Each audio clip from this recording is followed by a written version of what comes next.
वार्ता में गृहस्थ धर्म का निरूपण किया गया।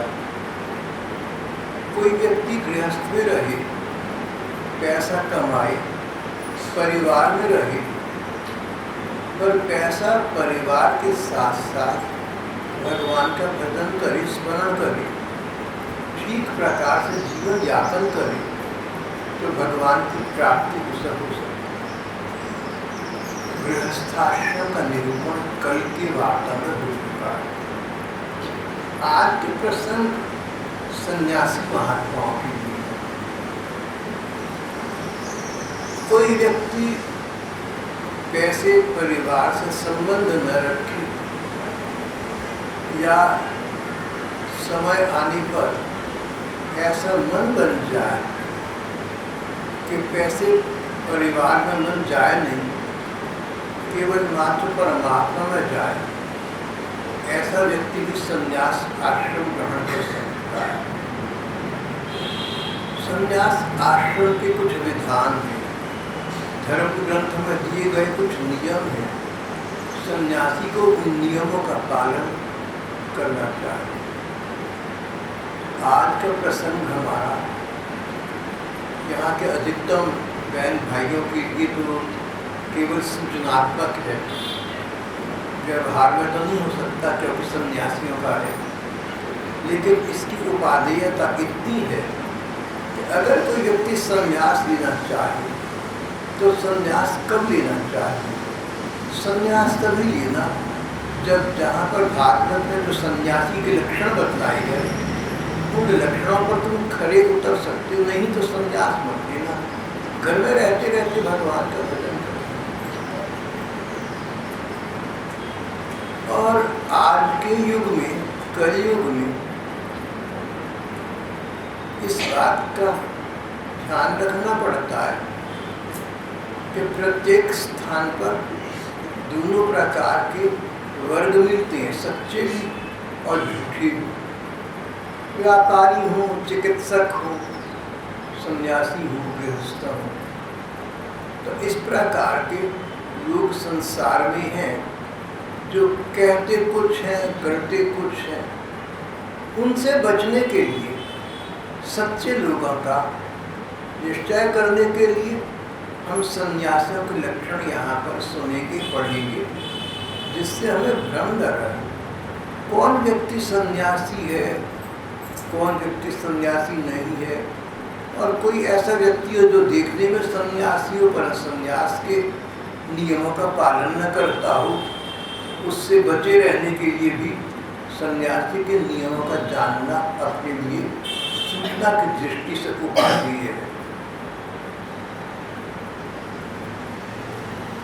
श्रीमद् भागवत कहती है कि जब सन्यास लेने का निर्णय हो जाए अपने मन में, तो व्यक्ति को चाहिए अपने को पहले निरख परख ले।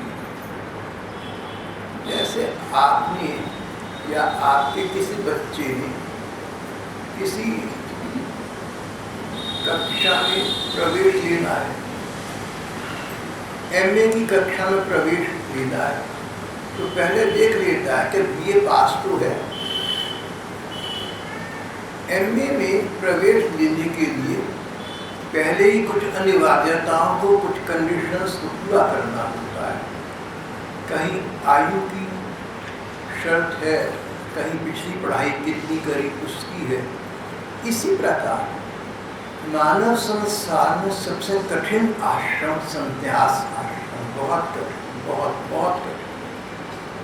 आज के युग में तो बहुत दुस्तर है।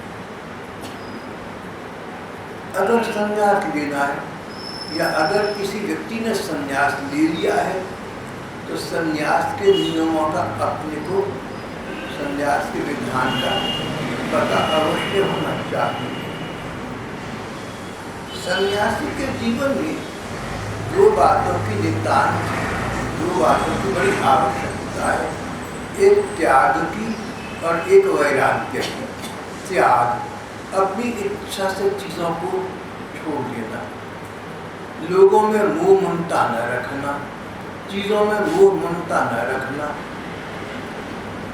सन्यासी के जीवन में आवश्यकता त्याग की भी है और वैराग्य की भी है। त्याग की बड़ी महिमा है, पर त्याग में एक कठिनाई ये भी आ सकती है कि हम त्याग तो कर दें, लेकिन मन में त्याग की इच्छा न हो, त्याग करना पड़ जाए। जैसे कोई रोगी है, चिकित्सक ने कहा कि तुम रोगी हो, तुम्हें नमक नहीं खाना चाहिए।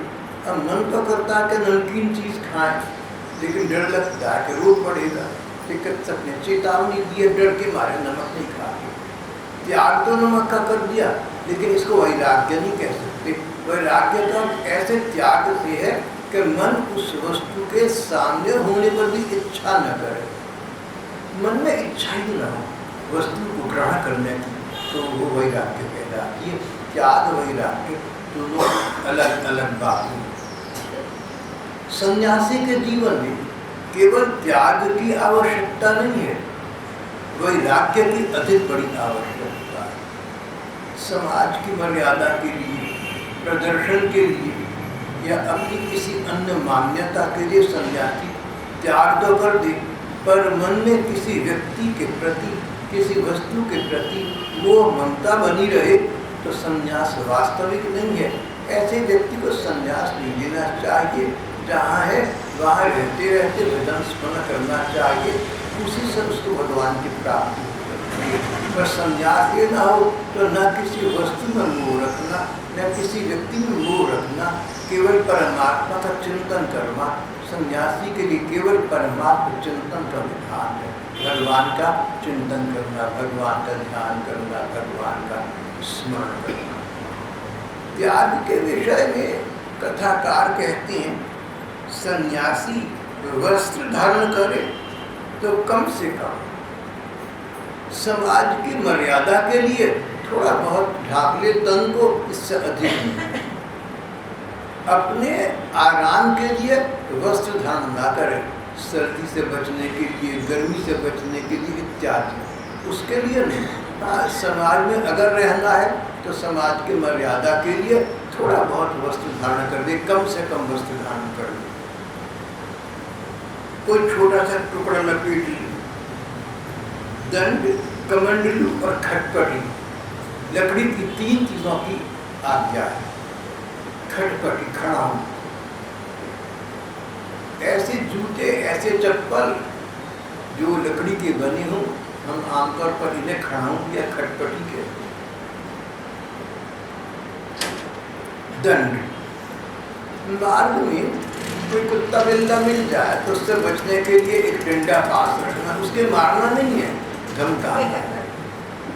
सन्यासी का दंड किसी पशु को दंडित करने के लिए नहीं है, किसी पशु से अपना बचाव करने के लिए।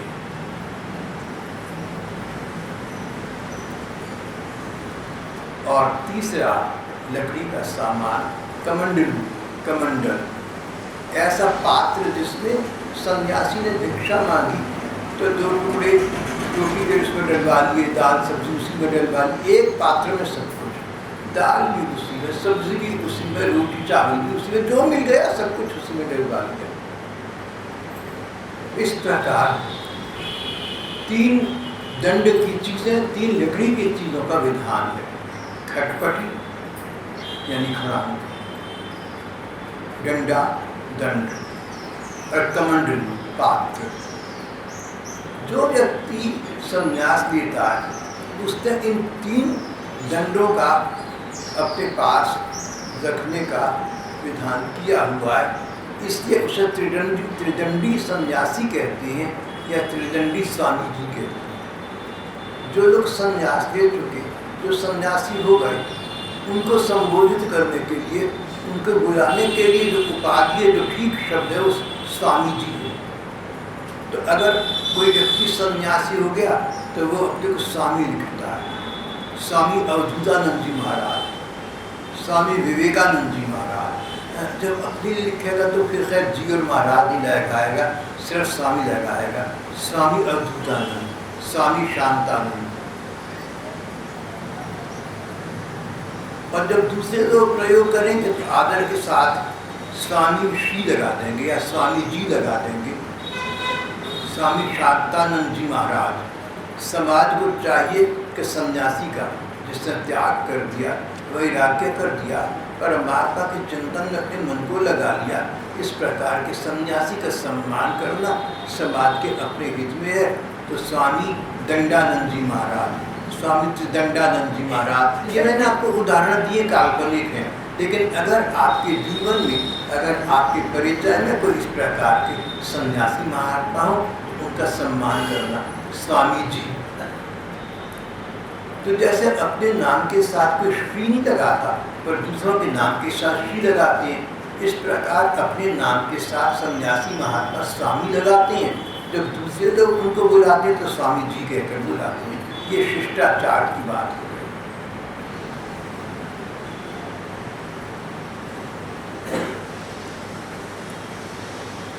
सन्यासी को बहुत सतर्क होना चाहिए तो उसके द्वारा किसी की हिंसा न हो जाए। नेत्रों से धरती देखकर पांव रखे, मुंह से सत्य और पवित्र ही बात निकाले। सत्य से मुंह से सत्य ही बात निकाले। शरीर से जितने काम करे सोच विचार कर करे। वाणी के लिए जहाँ तक हो सके मौन रखे, मन को संयम में रखे। जिसके पास ये दंड नहीं है वह केवल शरीर पर बांस के दंड धारण करने से दंडी स्वामी नहीं हो जाता। न वेते यस्य संत्यज्य वेणुर्भिर्न भवेत् यति। जिसके पास मन का संयम नहीं है, जिसके पास इंद्रियों पर नियंत्रण नहीं है, जिसकी वाणी में सत्य नहीं है, वो केवल डंडा पकड़ ले हाथ में कि मैं साधु हो गया। तो कथाकार कहते हैं जिसके पास ये दंड नहीं है, केवल शरीर पर घास का डंडा धारण करने से कोई दंडी स्वामी नहीं हो जाता।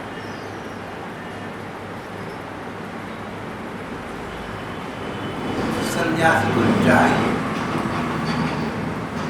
सन्यासी को चाहिए कि भिक्षा पर निर्वाह करे। भिक्षा ले किसी से भी ले सकता है। सन्यासी भिक्षा पर रहे, पैसा पास तो रखना नहीं, परिवार है नहीं, तो प्राण रक्षा के लिए, शरीर को बनाए रखने के लिए भिक्षा स्वीकार कर ले। भिक्षा ब्राह्मण से ले सकते हैं, क्षत्रिय वैश्य से ले सकते हो, शूद्र से ले सकते, लेकिन दो वर्गों से भिक्षा सन्यासी ने नहीं लेनी, भले ही भूखों मर जाए। एक तो जो व्यक्ति अपनी जाति के अनुकूल चरित्र का और स्वभाव का न हो। कोई कहलाता तो ब्राह्मण है लेकिन ब्राह्मण का स्वभाव नहीं, तो ब्राह्मण में जो गुण होने चाहिए, अगर ऐसा ब्राह्मण हो कि जन्म का तो ब्राह्मण है लेकिन कर्म से ब्राह्मण नहीं है, स्वभाव से ब्राह्मण नहीं है, चरित्र से ब्राह्मण नहीं है, तो इस प्रकार के व्यक्ति से सन्यासी को भिक्षा ग्रहण नहीं करनी चाहिए। और दूसरा, गोघाती, जो पशु हत्या करता हो, जो व्यक्ति पशु हत्या करता हो, पशु हत्या में गो हत्या भी सम्मिलित है। पशु हत्या करता हो, दोबारा कहूँगा, गो हत्या में पशु हत्या सम्मिलित है। धर्म ग्रंथ कहते हैं कि गोघाती के हाथ का, गोघाती के हाथ की भिक्षा भी बचते हैं जो गो हत्या करता हो। यहाँ गो हत्या में पशु हत्या से भाग है। जो व्यक्ति पशु हत्या करता है, पशुओं की हिंसा करता है, उसको ऐसा नहीं करना चाहिए। आप लोग जानते हैं कि मैं समाचार प्रायः नहीं जानता, लेकिन मैं प्रायः कभी कभी सुबह को 8 बजे ऑल इंडिया रेडियो से जो विशेष समाचार है आगे मैंने अपने देती हैं वो सुन लेता हूँ। कोई विशेष बात हो तो आगे भी सुन लेता हूँ, वरना उसके बाद समय नाश नहीं करता। तो आज के सुबह के 8 बजे की न्यूज़ बुलेटिन में आकाशवाणी के एक संवाददाता ने कहा कि कि न्यायालय ने एक नियम बनाया है कि पशुओं पर किसी प्रकार का अत्याचार या निर्दयता का व्यवहार नहीं किया जाएगा। मुझे जानकर अच्छा लगा, बहुत प्रसन्नता। भगवान करें कि इसको देश लागू करें। कानून तो बहुत बन जाते हैं पर लागू हो तब बात। लेकिन कम से कम न्यायालय ने इस बात को विशेष मान्यता दी। बड़े न्यायालय ने कहा कि पशुओं पर हिंसा की रोक लगाई जाती। कहीं कहीं मुझे पूरा याद नहीं आ रहा है कि उन्होंने क्या कहा, शायद आपको पता हो, समाचार पत्रों में शायद छपा हो और आपने देखा हो। शायद उन्होंने कहा कि जो जुलूस निकलती हैं, शोभा यात्राएँ निकलती हैं, व्यापार होता है, उस पर पशुओं पर बड़ी निर्दयता की जाती है, वो सब बंद होनी चाहिए। भाव मेरा इतना है कि पशु हत्या को भारत के न्यायाधीशों ने भी पशु हत्या करने से, पशु हिंसा करने से, पशुओं को निर्दयता करने से रोक लगाई है। सभी सभ्य राष्ट्रों में ऐसा होना चाहिए। भागवत में तो यहाँ तक लिखा है कि गृहस्थों को चाहिए, सदगृहस्थ वो है जो बच्चों का पालन पोषण करे, पति पत्नी एक दूसरे का पालन पोषण करे, माता पिता का पोषण करे। अन्य लोग जो इस परिवार पर निर्भर होते हैं, अवलंबित करते हैं, इस पर उनका पालन पोषण करें। और फिर श्रीमद् भागवत के इतना ही नहीं, पशुओं का पालन पोषण ऐसे करें जैसे अपनी संतान का करते हैं। कितना ध्यान पशुओं का। सन्यासी के लिए विषय, सन्यासी के लिए विशेष कहा गया। सन्यासी को चाहिए किसी प्रकार का भेदभाव न रखे, ब्राह्मण हो या शूद्र हो, किसी से भिक्षा लेनी। लेकिन दो वर्ग हैं जिनसे भिक्षा न ले। एक तो वो लोग जो देखने में कुछ है और अंदर से कुछ है। देखने में तो ब्राह्मण है, जाति के ब्राह्मण है, पर ब्राह्मण वाली गुण नहीं है। या जो लोग पशु हिंसा करते हैं, पशु हिंसा करने में पशु हत्या शामिल है। और पशु हिंसा में मांसाहार करना भी शामिल है। अगर कोई व्यक्ति मांस का आहार करता है, वो पशु खाती है, उसके हाथ का अन्न खाना तुम्हें दूषित कर देगा, तुम्हारी उदर व्यवस्था बिगाड़ेगा, तुम्हारे मन को असंतुलित करेगा, तुम्हारा भविष्य खराब कर देगा। मांसाहार करने वाले व्यक्ति का संग मत करना। और अगर तुम स्वयं करते हो तो आज से छोड़ देना। मांस भक्षण पशु हत्या का अंग है। अगर लोग मांसाहार करना बंद कर दें तो पशु की हत्या तो अपने आप बंद होगी।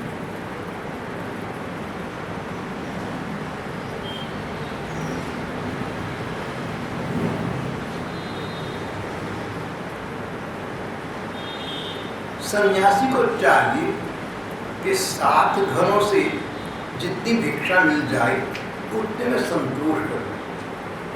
ग्रंथ कहते हैं सन्यासी को चाहिए कि दोपहर को जब गृहस्थ लोग अपने घर खाना खा चुके हो तो उनके खाना खा चुकने के बाद उनके द्वार पर दस्तक दीजिए।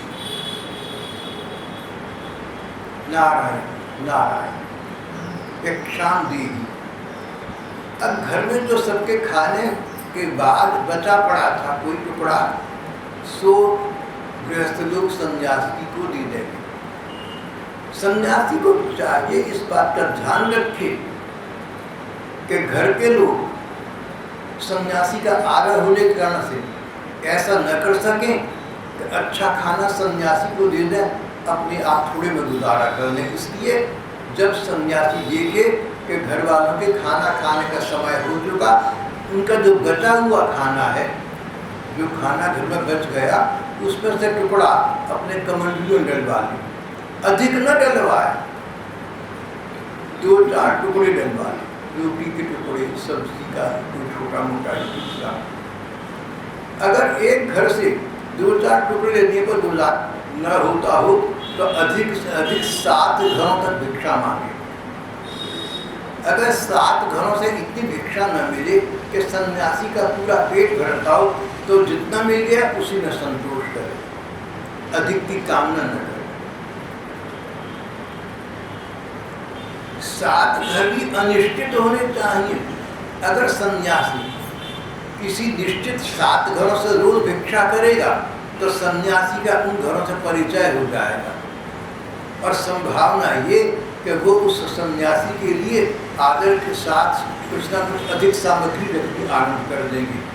तो जिस एक घर से सन्यासी रोज खाना खाएगा उस घर में सन्यासी की ममता हो जाएगी। इसलिए जहाँ तक हो सके त्रिदंडी स्वामी को चाहिए, सन्यासी को चाहिए कि काषाय वस्त्र धारण करे, गेरुआ कपड़ा तो पहने।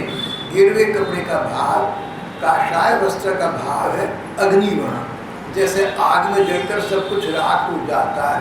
सन्यासी अपना अब तक के पूर्व जीवन को अग्नि में जलाकर राख कर चुका, अब उसका किसी बात से कोई संबंध न रहा, इसलिए किसी ऐसे घर गृहस्थी से रोज नियमित भिक्षा न ले जिससे कि उस घर के प्रति इसका ममता का या अधिकार का भाव उत्पन्न न करे। आप देखेंगे संन्यास धर्म बड़ा कठिन, संन्यास धर्म आसान नहीं। जितना मिल जाए उतने में ही संतोष कर लेना। इस प्रकार भिक्षा लेकर बस्ती के बाहर किसी जलाशय पर जाना, हाथ पांव धोकर जल के द्वारा भिक्षा पवित्र कर लेना। फिर जो भिक्षा मिली उसमें से भी कुछ भाग जो आवश्यकताग्रस्त तुमसे अधिक है उनको देना। कोई पशु भूखा हो तो पहले उसको खिलाना, कोई व्यक्ति भूखा हो, कोई गरीब, कोई भिखारी, कोई आवश्यकग्रस्त मार्ग में मिल जाए तो भिक्षा का पहले भाग उसको देना। उसके बाद जो बच रहे उस भिक्षा को स्वयं आलूना सन्यासी के लिए ऐसा विधान है। जो कुछ बच रहे उसे शांत भाव से खाकर संतुष्ट रहना, दूसरे समय के लिए बचाकर मत रखना, अधिक मांग कर मत लाना। पृथ्वी पर सन्यासी को अकेले ही घूमना चाहिए, कहीं आसक्ति न हो, इंद्रियां अपने वश में हो। सन्यासी को अपने आप में मस्त रहना चाहिए, प्रतिकूल परिस्थितियों में धैर्य रखना चाहिए, समान रूप से स्थित सबक परमात्मा का अनुभव करना चाहिए। सन्यासी को निर्जय, सन्यासी को निर्जन निर्भय एकांत स्थान में भ्रमण करना चाहिए। सन्यासी का हृदय भगवान की भावना से सदा शुद्ध बने रहना चाहिए, भगवान के रूप का सदा चिंतन करता रहे।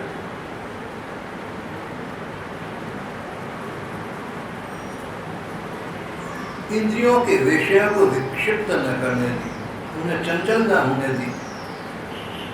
ऐसा ना हो कि किसी के घर कोई सवाद चीज़ों की महक आई तो दिल करे अरे ये सवाद चीज़ मुझे मिल जाती तो खाता तो अच्छा था। फिर तुम्हारा वैराग्य तो समाप्त हो गया, त्याग तो बना रहा लेकिन वैराग्य। संन्यास धर्म में मन के धर्म की अधिक बड़ी आवश्यकता है। एक सन्यासी महात्मा थे, भगवान का भोग लगाकर कुछ खाते थे। एक बार कहीं जा रही थी, कोई खाने पीने की दुकान मार्ग में आई, वहां से कोई स्वादिष्ट व्यंजन बन रहा था, उसकी सुगंध, उसकी महक आई। वहीं खड़े हुए मार्ग में एक और खड़े हो गए, आंखें मीची और भगवान को उस वस्तु का मानसिक भोग लगाया। मानसिक मन ही मन भगवान का भोग लगाया, आगे बढ़ गए। अपने आप नहीं खाया, अपने आप खाने की इच्छा भी नहीं हुई। इच्छा ये हुई भगवान को भोग लगाता हूँ, अब कैसे भोग लगाऊं? भगवान के मन की भावना को समझती है, आंखें मीच कर भगवान के रूप का ध्यान करके उस वस्तु का भगवान को मानसिक भोग लगा दिया। हमारी अपनी एक बहन जी थी, उनका नाम था Pushpa Grover. Pushpa Grover MA political science, भाई फौज में कर्नल थे, चाचा ताऊ चीफ इलेक्शन कमिश्नर पंजाब थे।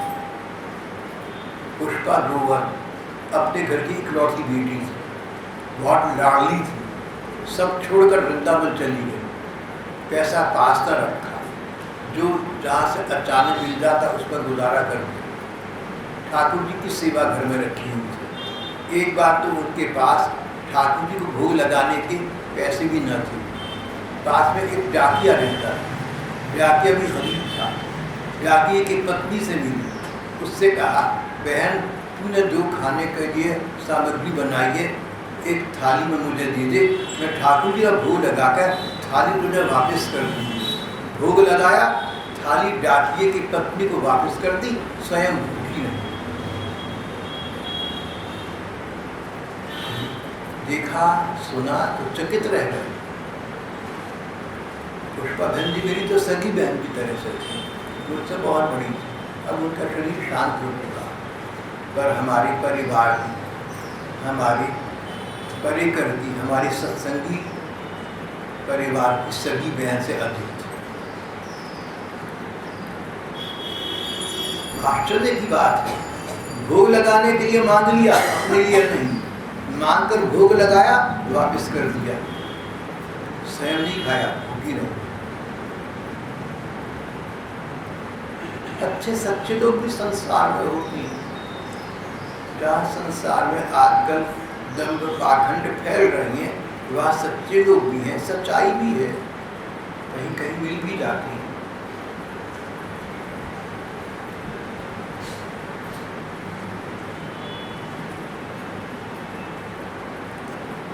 सन्यासी को चाहिए अपने मन को जीत ले, इंद्रियों को जीत ले, संसार के सुख भोगों को निस्सार समझे, उनकी ओर से मुंह मोड़ ले और अपनी आत्मा में, अपने मन में परमात्मा के आनंद का अनुभव करे।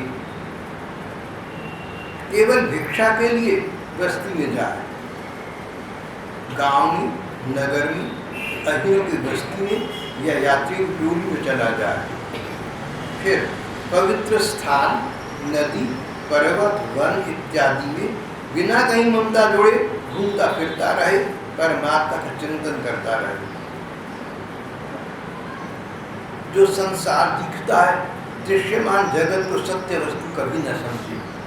संसार है तो दिखता है, हमें आंखों से दिखता है, कानों से सुनाई पड़ता है, पर याद रखे कि सपने की भांति है, सपना भी तो दिखता है। जितनी देर सपना दिखता है, कभी डर लगता है सपने में, कभी कोई अच्छा बात लगती है, आंखें खुलने पर, नींद खत्म होने पर पता लग जाता है सपना था, कोई सुख नहीं होता। इसी प्रकार सन्यासी को चाहिए इस बात का स्मरण रखे कि ये संसार भी एक सपने की भांति है। सपना दिखता है कुछ देर के लिए, संसार भी सपना लंबा सपना है सपना, ये समाप्त हो जाएगा। यहाँ के सुख दुख किसी का कोई महत्व न रहेगा। किसी के साथ शत्रुता न करना, किसी के साथ अधिक ममता मत करना। शत्रुता हो, ममता हो, अपनी अवधि भुगत कर दोनों समाप्त हो जाएंगे। न शत्रु रहेगा, न मित्र रहेगा, न तुम रहोगे, न हम रहेंगे। ऐसे निस्सार संसार की निस्सारता का चिंतन करता हुआ सन्यासी एकमात्र परमात्मा का चिंतन करता रहे, क्योंकि परमात्मा ही सत्य वस्तु। सत हरि भजन जगत सब सत्य, ब्रह्म सत्यम जगन मिथ्या।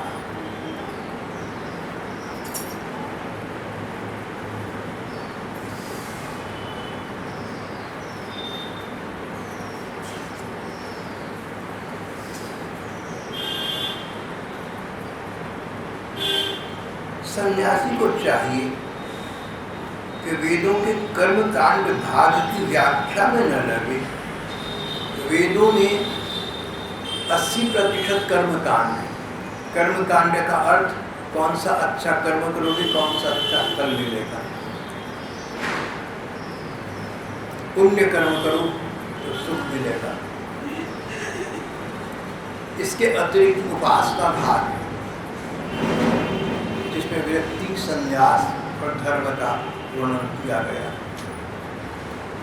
सन्यासी को चाहिए कि वेदों के कर्मकांड भाग की व्याख्या भी न करे, नहीं तो अपना मन चला जाएगा, मैं भी ऐसा कर्म करूं तो मुझे उसका सुंदर फल मिल जाए।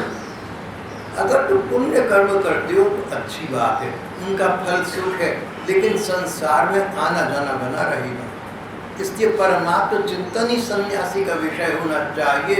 इस शरीर के बाद परमात्मा मिल गए, भगवान के दर्शन हो गए, भगवान के चरण में पहुँच गए, संसार से उपराम हो गए, संसार से शांति मिल गई।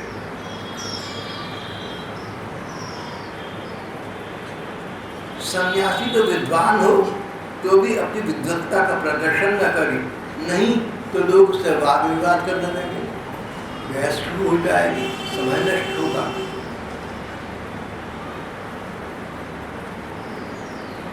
वाद विवाद नहीं होना पड़ी, किसी का पक्ष न ले, किसी प्राणी से उद्वेग न करे, किसी प्राणी से उद्वेग प्राप्त न करे, न किसी को परेशान करना, न किसी से परेशान होना। कोई निंदा करे तो सहन कर लेना, कोई अपमान करे सहन कर लेना। इस शरीर के लिए किसी से वैर न करना, शरीर के लिए वैर करना तो पशुओं का काम। जैसे अनेक बर्तनों में पानी भरा हो तो चंद्रमा की छवि सब में अलग अलग दिखती है, लेकिन चंद्रमा एक ही है। इसी प्रकार संसार में जितने मनुष्य, पशु, पक्षी, जितने प्राणी हैं, इनमें आत्मा परमात्मा की छवि है।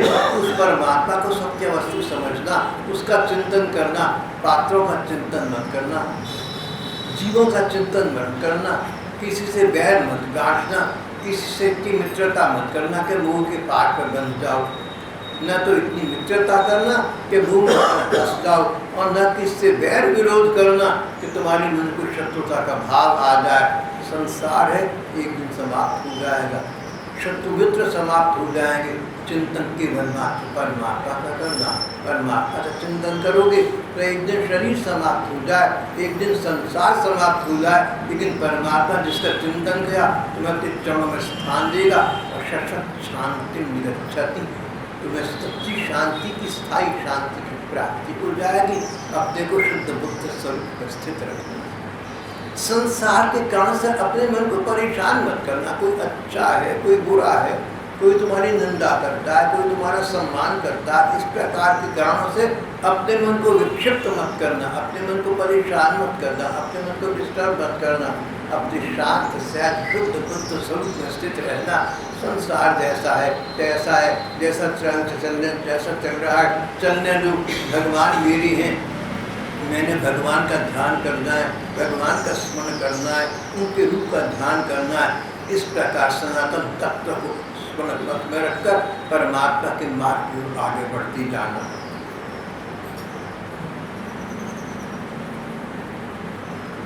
सन्यासी को किसी दिन समय पर भोजन न मिले तो दुखी नहीं होना चाहिए, और बराबर मिलता रहे तो हर्षित नहीं होना चाहिए। सन्यासी को हर स्थिति में धैर्य रखना चाहिए, मन में हर्ष और विषाद दोनों विकार न आने दी। भोजन मिलना न मिलना पूर्व कर्मों के अनुसार होगा। किसी को भोजन मिल गया, इसलिए मिला कि पिछले कर्मों के फल अच्छे थे। किसी को भोजन न मिला इसलिए कि पिछले कोई कर्म खराब किए उनका फल मिला है। भोजन मिलना न मिलना, सुख भोग मिलना न मिलना, सब पूर्व कर्म का विधान है। जैसे सुख आकर चले जाते हैं, ऐसे दुख भी आकर चले जाएंगे। इनको भोग कर काट देना चाहिए। इनसे अपने मन को विक्षिप्त मत करना, अपने मन को परेशान मत करना, उद्विग्न मत करना।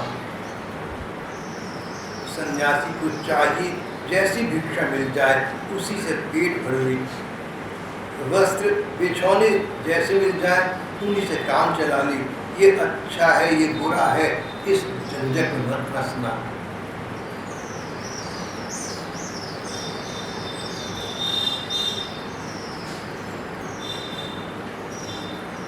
जो व्यक्ति संन्यास में जाए संसार से विरक्त हो जाता है।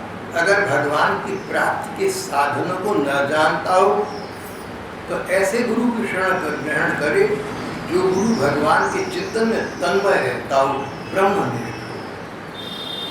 जो गुरु संन्यास के जो गुरु संसार के प्रपंच में फंसता हो, कोई आश्रम बनाता हो, 4 पैसे इकट्ठे करनी है, रसोइयाँ बनानी है, झंझट करनी है, जिस प्रकार गृहस्थों में झंझट है। अगर कोई सन्यासी इस प्रकार के झंझट करता हो तो उसको गुरु मत बनाना, किसी ब्रह्मनिष्ठ सन्यासी को गुरु बनाना जो भगवान के भरोसे रहता और भगवान के भरोसे रहने का मार्ग को बता सके।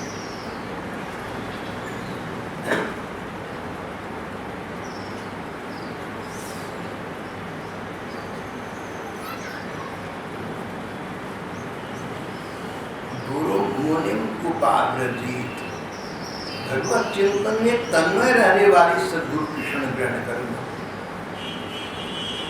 ऐसे गुरु का पूरा आदर करना,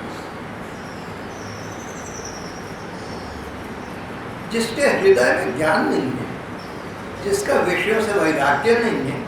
यदि ऐसा व्यक्ति त्रिदंडी सन्यासी बन जाए, भेष धारण कर ले और सन्यासी की तरह भिक्षा मांगकर पेट पालन करे, तो सन्यास धर्म का सत्यानाश कर रहा है और अपने हृदय में स्थित मुझ भगवान को ठगने की कोशिश कर रहा है। वो तो अपने आप को धोखा दे रहा है। वेश मात्र से, गेरुआ कपड़ा पहनने से या गेरुआ कपड़ा पहनने से या डंडा हाथ में उठा लेने से, कमंडलू उठाने से अगर सन्यासी की वासनाएं, स्वार्थ की इच्छाएं क्षीण नहीं, तो वह इस लोक को और परलोक को दोनों से हाथ धो बैठता है।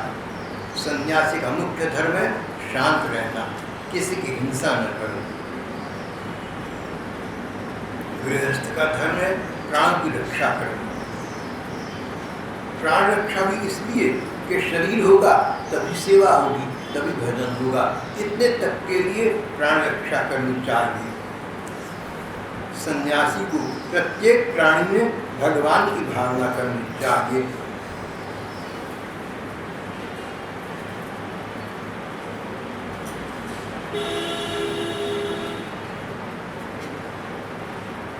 वर्णाश्रमवतां धर्म ईश आचार लक्षण।